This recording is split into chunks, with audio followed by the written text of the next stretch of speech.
امریکی کانگریس کمیٹی نے اپنی رپورٹ میں انکشاف کیا ہے کہ ٹرمپ انتظامیہ سعودی عرب کو جوہری پلانٹس فروخت کرنے کی کوشش کر رہی ہے، جس سے ڈونلڈ ٹرمپ کے داماد جیریڈ کشنر کو فائدہ پہنچ سکتا ہے۔ واشنگٹن سے خرم شہزاد کی رپورٹ۔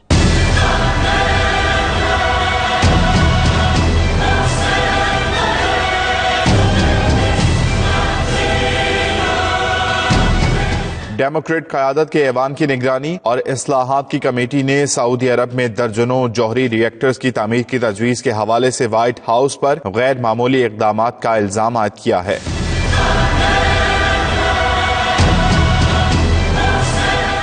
کمیٹی نے ان الزامات پر ایک تفتیشی کارروائی کا آغاز کیا، جس میں اس بارے میں خدشات شامل تھے کہ آیا وائٹ ہاؤس کے عہدیداروں نے ٹرمپ انتظامیہ کے ابتدائی مہینوں میں سعودی عرب کے ساتھ کسی ایسے معاہدے کی کوشش کی تھی جس سے امریکی صدر کے قریبی حامیوں کو فائدہ پہنچ سکتا تھا۔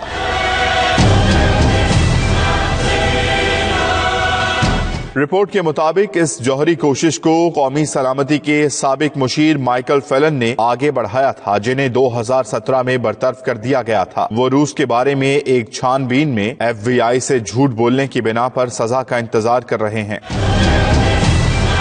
فیلن کے لائے ہوئے قومی سلامتی کونسل کے ایک عہدیدار ڈیریک ہاوے نے اس مجوزہ منصوبے پر کام جاری رکھا، جو بدستور ٹرمپ انتظامیہ کے زیر غور رہا۔ رپورٹ میں کہا گیا ہے کہ سعودی عرب کو جوہری ٹیکنالوجی کی فروخت کی کوشش ٹیکنالوجی کی منتقلی کے تحفظ سے متعلق امریکی قانون کی خلاف ورزی ہے۔